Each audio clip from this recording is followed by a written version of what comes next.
Hey, there's only one reason that Choice City Church exists, and it's because Christ is risen from the dead. Right? Christ is risen, and Christ is risen. He is risen indeed. Yeah, let's try it again. Just say whatever you want to say. Don't even worry about saying it again. Okay. The story that I want to talk about today ends in resurrection. We live in a world that is constantly narrating to us, incessantly narrating to us half of the story. And the half story is a sad story. It's a story of brokenness. Broken cities, broken nations, broken lives, broken marriages, broken families, broken relationships, broken people, broken dreams. Because the half story is the story of this world. And this world is a broken world. It just is. And I'm not saying that there aren't good things in the world. There are great things in the world. Here's what I'm saying. No matter how good it gets, eventually the story of this world always tanks. That's where it all ends. The sun rises on a new day, and eventually that day comes to a close. Seasons, they come, and you might be all excited about the coming of spring and summer. I am. I bought a new bike yesterday. They come, seasons come, and soon spring will really blossom, and then summer will be here, and we'll go camping, and we'll look at the stars, and we'll be like, man, I love living in Colorado. And then fall will come, and then winter will come. And maybe you're a winter person, and you're thinking, oh, winter is leaving now. Eventually, the season will pass. Wealth. It accumulates. You get a new bike. And eventually, it disappears. Children are born. And they grow, and you raise them. And they fall in love. And families are created, and memories are created. And every one of us will die. Eventually. It is a broken world, and in a variety of ways, every one of us has and every one of us will taste the bitter reality. But it's only half of the story. The full story for the Christian is not merely the story of this world. The full story is the story of what happens when God comes into this world with a mission to bring a cure to this world. The full story is not merely a story of brokenness. The full story is a story of brokenness and then healing. The full story is a story of failure and then restoration. The full story is a story of catastrophe and then renewal. The full story is a story of death and then resurrection. That's the full story for the Christian. You see, without a resurrection, you're stuck. You're stuck in the half story. And that's why we Christians, we love the resurrection so deeply. We hang everything on the resurrection of Jesus Christ, because if it didn't happen, our faith is in vain. We hang it up and go home. If they were to produce a body, and they could somehow prove through DNA or whatever that Jesus of Nazareth has died and his body remained in the grave, we would hang it up and go home. We of all people would be the most pitied, because we hang everything on the hope that he rose. If it didn't happen, our destiny is a total catastrophe. But all praise be to God. Christ is risen. He is risen indeed. And because he rose from the dead, we can live in this world surrounded by and inundated with the half story, and yet we have hope. No matter what we face for the Christian, suffering, sin, Satan, even death, we are people of hope. Why? Because we know how our story ends. And it ends with a resurrection. So we're here today to commemorate the victory of the Lord Jesus over the half story. And we are here to celebrate His and therefore our resurrection from the dead. And we're going to use the story of Lazarus to help us think about it today. So if you've got a Bible, make sure you're in John chapter 11. That's where we're going to be. Over the past year and a half, we have walked through the Gospel of John. We're in chapter 11 now, so those first 10 chapters, we traveled with Jesus through His earthly ministry. And now in chapter 11, He returns to the very dangerous southern region of Israel for the last time. He goes to the Bethany, or to the village of Bethany, which is where this guy Lazarus has lived.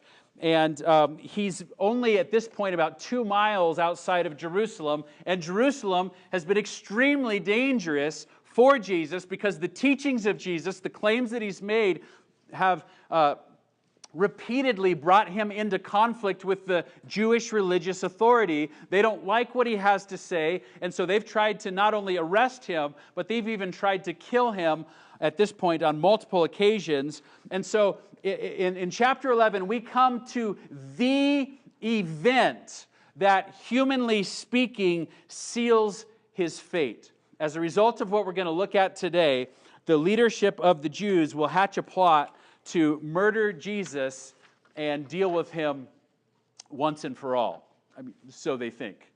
We're looking at the resurrection from the dead of a man named Lazarus. And of all the signs that Jesus has performed, in John's Gospel, this one is the biggest. This is the one that John everything leads to this sign. He's already recorded for us, John, the apostle, has recorded 6 signs for us very clearly in the book of John. The turning of water into wine in the 2nd chapter. The cleansing of the temple is regarded as a sign by John. The 3rd sign is the healing of the son of a royal official in chapter 4.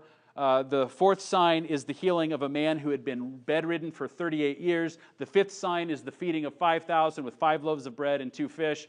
And the 6th sign was the healing of a man born blind in chapter 9. We come now to the 7th sign of Jesus in His ministry that John records for us. And it's the climactic sign of John's Gospel. And he's going to, through this sign, Jesus is going to reveal His glory by means of a mighty demonstration of His power over death. And therefore, this event, the raising of Lazarus, is a foreshadow of the ultimate manifestation of the power of Jesus over death. Namely, it's a foreshadow of His own resurrection. So our plan today is to look at the shadow, look at Lazarus and the raising of Lazarus from the dead, and take what we see there and use that as a springboard for a broader consideration of the resurrection of Jesus. So we're in chapter 11.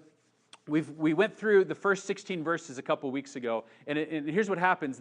John kind of sets the scene. There's this guy named Lazarus, and he's a good friend of Jesus, and he's very, very sick. And so the sisters of Lazarus, they send to Jesus, and they say, hey, Lazarus is sick. Please come quickly. They know the power of Jesus. They're hoping that Jesus is going to come and heal this guy. And instead of coming right away, what does Jesus do? He waits a few days, and Lazarus ends up dying.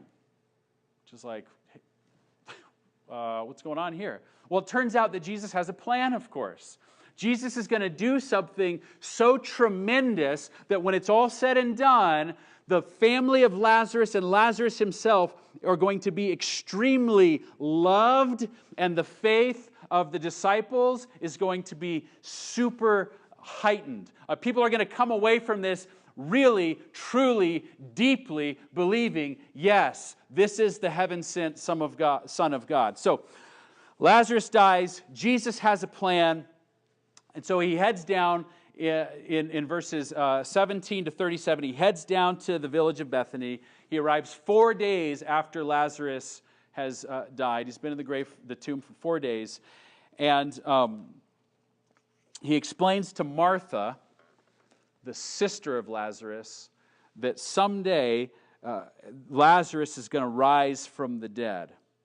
Actually, he doesn't even say someday it's going to happen. He just says Lazarus is going to rise from the dead. And he goes on to say that anyone who believes in Jesus will live even if they die, and that death never has the last word over those who believe in Jesus. Jesus himself holds the power of resurrection and life. This is that very famous statement that Jesus makes where he says, I am the resurrection and the life. I am the resurrection and the life, Martha.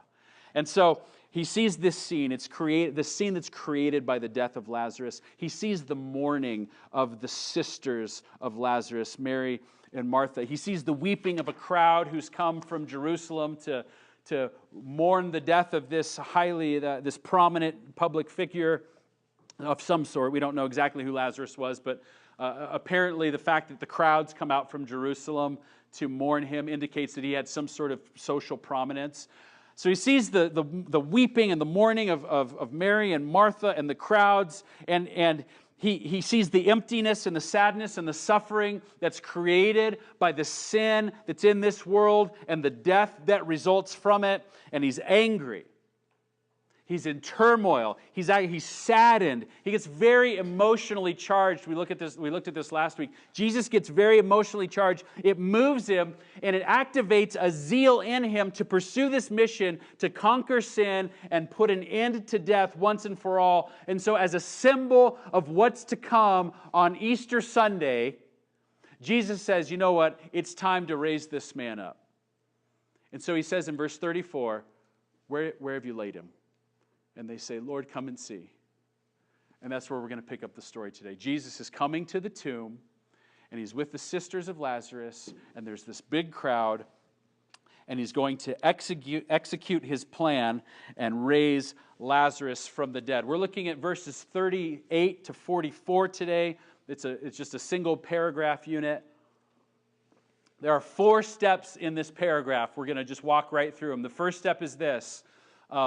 John kind of sets the scene. The second step is this. Jesus has another little talk with Martha. The third step is this. Jesus prays a public prayer. The fourth step is this. Jesus raises Lazarus from the dead. So we'll just walk right through them. The first one is this. John sets the scene in verse 38. It says, Then Jesus, deeply moved again, came to the tomb. It was a cave, and a stone lay against it. Okay, notice the emotional state of Jesus. He comes to the tomb and he's deeply moved again. It's the same word that was used back in verse 33 when Jesus was deeply moved in his spirit. We looked at it last week. It doesn't mean sad. This Greek word, some crazy word like embrimaomai. Okay, this word never means sad. It always has the connotation of anger or agitation. Remember, this is the word that's used to describe horses who are snorting with tension before they enter the battle. I'm thinking of an MMA fighter who's like in his corner before the match begins, and he's kind of pacing and he's kind of worked up. Okay, that's the image you should have in your mind. That kind of image. Jesus is worked up. Jesus is charged up. The idea is that he's riled up. He's provoked. He's indignant even. Okay, I've never seen an MMA fighter in the corner getting all charged up, and he's just happy. You know, there's an intensity that's happening here. One of the commentators suggests that even you might talk about it as a type of high velocity, excited anticipation taking place in Jesus right now. He's excited in an MMA kind of way. Okay? He is deeply moved in this sense as he approaches the tomb. He's very eager to conquer death. Okay? Right? Feeling it? Not sad. It's a tomb, a cave. Caves were typically dug either vertically down into the ground, or maybe in a hillside, the shaft would be horizontal, and there's some sort of stone covering the entry to the cave. Very, very similar to the cave that Jesus himself was buried in. Again, this type of cave, this type of burial was not a poor man's burial. Even Jesus was buried with the rich, not because he was rich, but because who was it? Nicodemus or Joseph of Arimathea? Joseph of Arimathea had a tomb freshly cut that nobody had ever laid anybody in, and so Jesus ends up in a rich man's tomb. Lazarus apparently is a man of some amount of wealth and has a nice cave tomb. We use mausoleums maybe as the modern equivalent. All right, so that's the scene, step one. Step two, Jesus has a little conversation with Martha now. Look at verse 39. Jesus said, "Take away the stone." Martha, the sister of the dead man, said to him, "Lord, by this time there will be an odor, for he's been dead 4 days." Jesus said to her, "Did I not tell you that if you believed, you would see the glory of God?" Okay, so Jesus gives this command, remove the stone, and Martha resists it, which is actually kind of a big deal because as a representative of the family, nobody's moving this stone unless the family's okay with it. Jesus can't just come down there and step in and be like, hey, start giving commands. The family has to be okay with it or else people aren't going to be willing to move the stone. And she doesn't like the idea because what's she expecting? She's expecting a decomposing corpse. It's been in the tomb 4 days. He's not embalmed. The Israelites didn't embalm like the Egyptians did. So his body is decomposing. It is going to reek. And that would be totally humiliating for Lazarus himself, for the family. It would have been, this to exhume his rotting body, expose it to a bunch of onlookers. It would have been embarrassing. It would have been disgusting. It would have been offensive. It would have been traumatizing. It would have totally dishonored this man and his family to do this. So she's resistant to the idea of moving the stone. And Jesus reminds her of a promise in verse 40. "Did I not tell you that if you believed, you would see the glory of God?" Hey, Martha, I told you before, if you believe, you will see the glory of God. Martha, do you want to see God's glory? That's the question on the table. Do you want to see the glory of God? Jesus, he's here at the tomb. He's pulling her back to some conversation or conversations that they've had before that made it clear that Jesus intends to put God on display right now. Perhaps he's referring to what he said when he first got the news that Lazarus was ill. If you just go back to the very beginning of the chapter 11, verse 3, the sisters sent to him saying, "Lord, he whom you love is ill." And then in verse 4, Jesus responds to the sisters' message, perhaps even sending a messenger back with this very message. Verse 4, when Jesus heard it, he said, "This illness does not lead to death. It is for the glory of God, so that the Son of God may be glorified through it." The Son of God is going to be glorified through the illness. Jesus is going to be made to look great. People will see that greatness and wonder at him. He will be glorified as a result of this illness. Martha, let me do this. Believe in me, and you will see the glory of God. Do you want to see the glory of God? It's an interesting appeal, isn't it? What is the goal of Jesus in the performance of this miracle? It's very important to recognize that the miracle itself is not the goal. The miracle is a sign. If you believe, you will see, not a miracle, if you believe, you will see what? What's it say? The glory of God. If you believe, you will see the glory of God. The main event is not the miracle, amazing as that miracle is going to be. The main event is revealed through the miracle. The main event is God and what God is doing in and through the work of His Son. And the miracle puts it on display. The illness does not lead to death. It is for the glory of God, so that the Son of God may be glorified through it. The goal of Jesus is to demonstrate his splendor. And so, when Jesus raises Lazarus, if in our amazement of the miracle we don't turn our eyes to Jesus and wonder at who he is, we've missed the point. And a lot of people miss the point. A lot of people miss the point of Jesus over and over again because they took him merely as some sort of traveling magician or miracle worker, and they never saw like the revelation of the glory of the man who's doing these things. Who is this guy who opens the eyes of the blind? There is glory on display through this man. It's not about the miracle, it's about Jesus. It's about who he really is. And so, Martha, do you want to see it? If you do, you need to believe right now. Let's take that stone away. And apparently she's persuaded, because she permits the removal of the stone. So she's eager to see God's glory. Her faith is real. She apparently gives the approval, which brings us to step 3. Jesus now prays a prayer. Look at verse 41. So they took away the stone, and Jesus lifted up his eyes and said, Father, I thank you that you have heard me. I knew that you always hear me, but I said this on account of the people standing around, that they may believe that you sent me. Okay, so we've set the scene. We're at the grave. Jesus is eager to to conquer death. We've set the scene. We've seen the conversation between Martha and Jesus, and now this public prayer.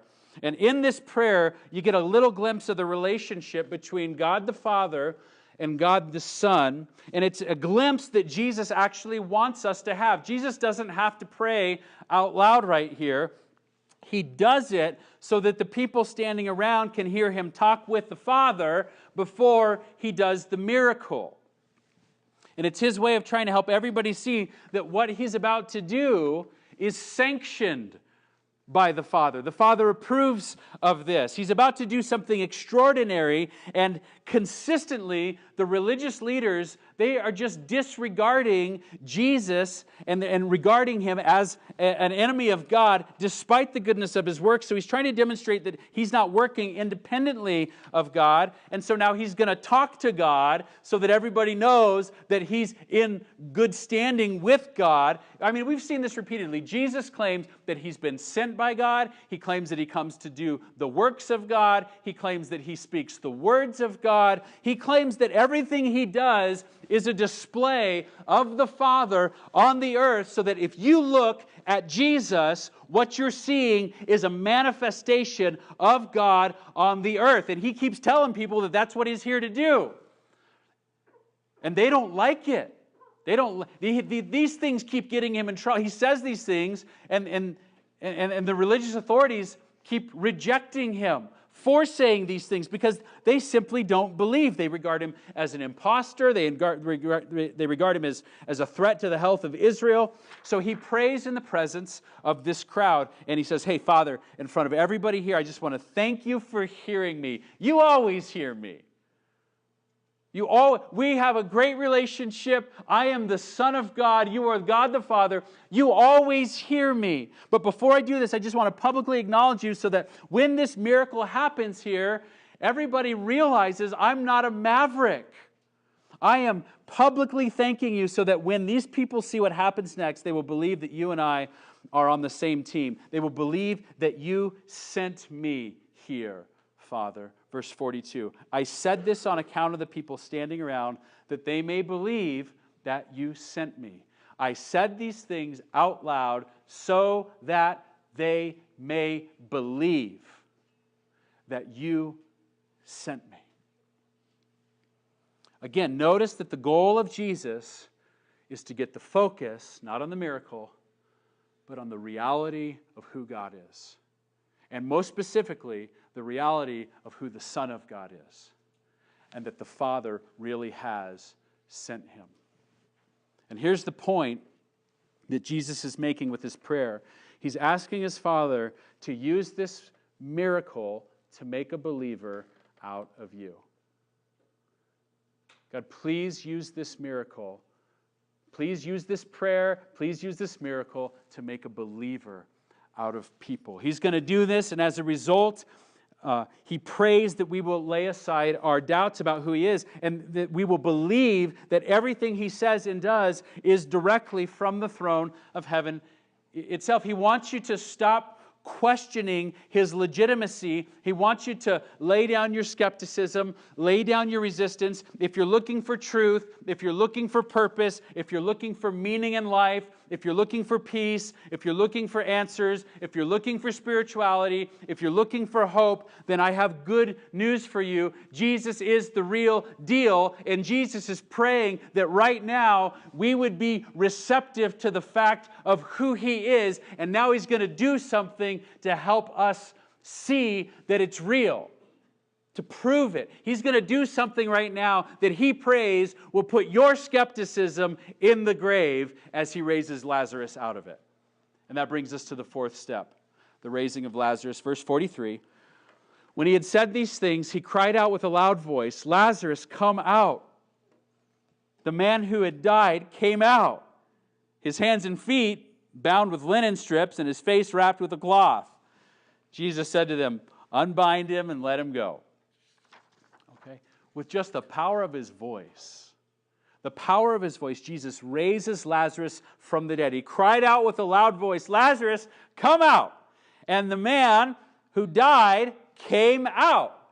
It's very reminiscent of what Jesus taught about himself in chapter 5, verse 25. Truly, truly, I say to you, an hour is coming and is now here when the dead will hear the voice of the Son of God, and those who hear will live. Jesus has all authority over death. He has all authority over life. With the power of his word, the dead raised to life. I mean, it's a good thing that he specified that Lazarus should come out. Otherwise, all the graves would have broke open and the earth would have surrendered all the dead in a global resurrection, because this is the voice of God speaking. Lazarus, come out, and the man comes out. Where does that ever happen? Genesis 1:3 is where it happens.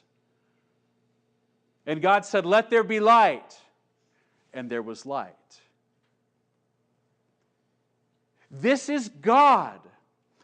Guys, we're dealing with God himself. We are dealing with the Creator himself. John, the author of this gospel, says it in the first 3 verses of his book. In the beginning was the Word, and the Word was with God, and the Word was God. He was with God in the beginning. All things were made through him, and without him was not anything made that was made. All things were created through Jesus Christ. And that's what we're seeing here. Here's our Creator at work again. All things were created through Jesus Christ, and then something terrible happened, right?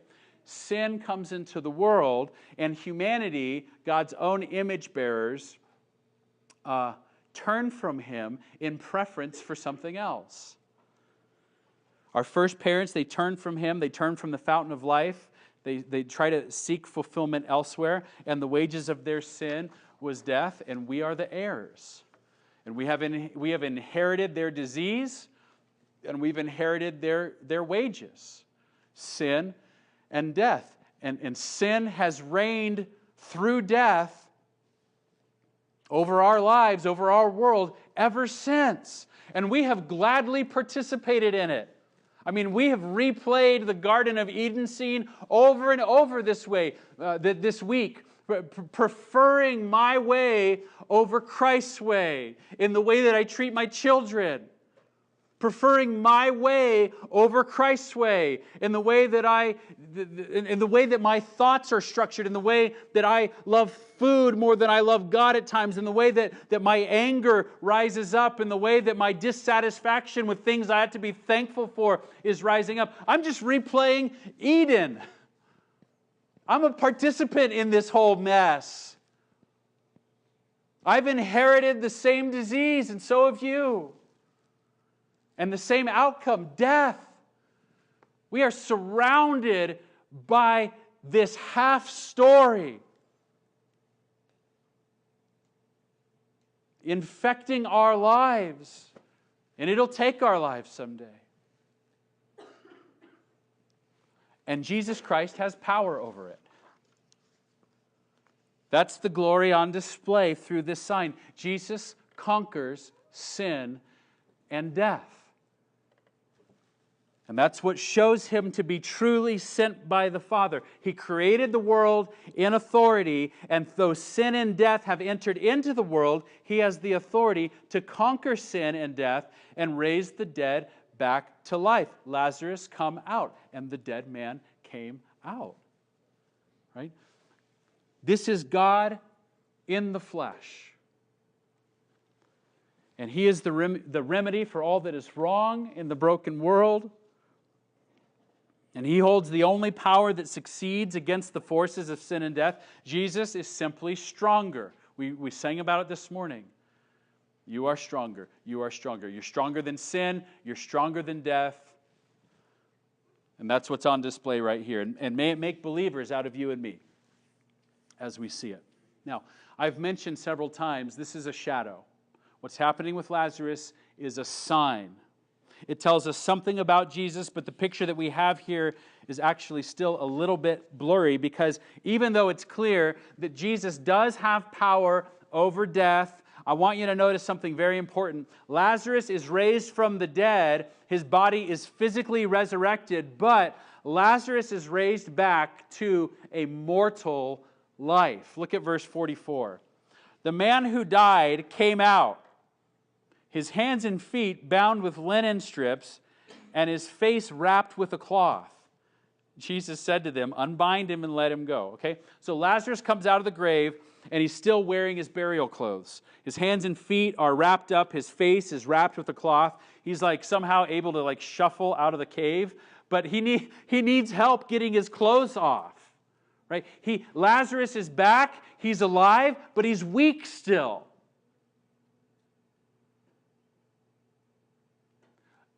Lazarus dies again.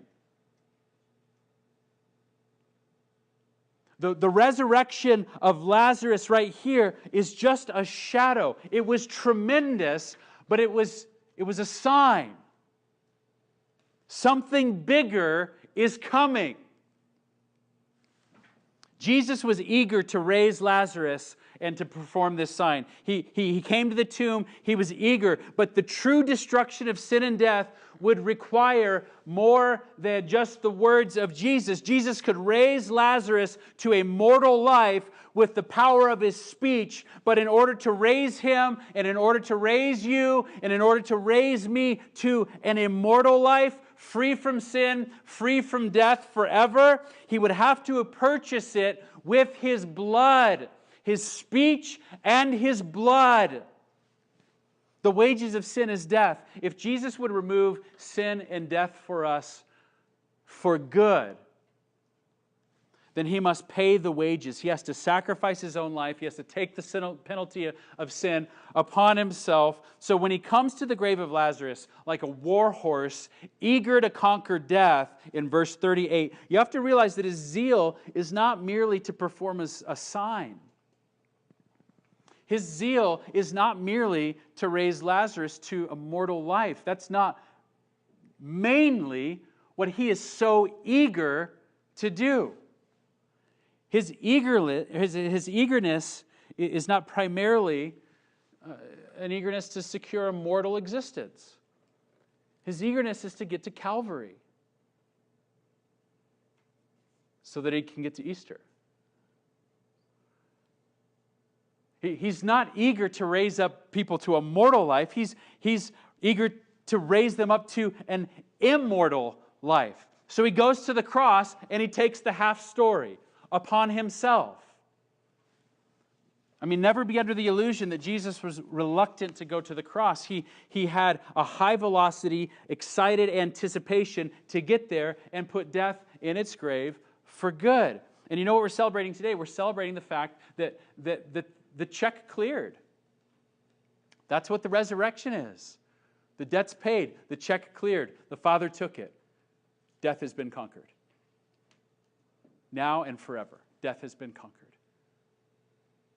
And that's the last chapter of our story. For all those who are in Christ. He rose on the third day. He is triumphant over sin. He is triumphant over death. And when he rose, he wasn't stuck in his grave clothes.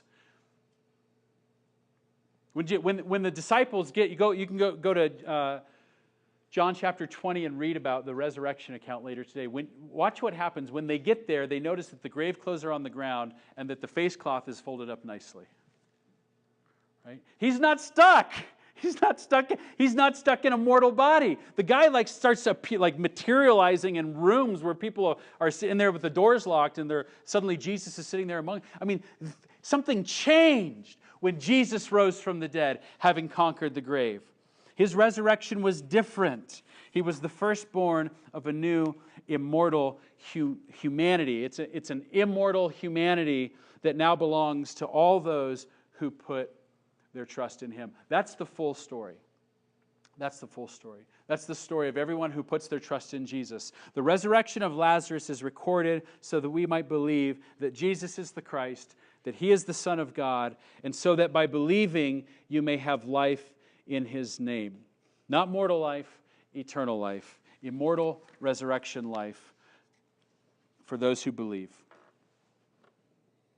The cross and the resurrection of Jesus secures, for those who belong to him, a resurrection in the likeness of his immortal body.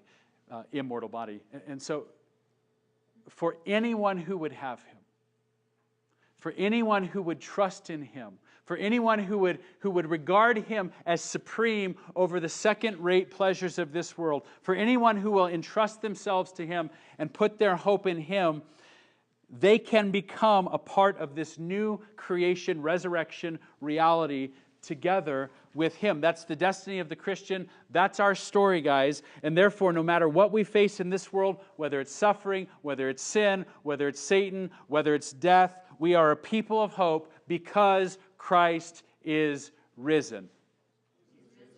He is risen indeed. Let's pray.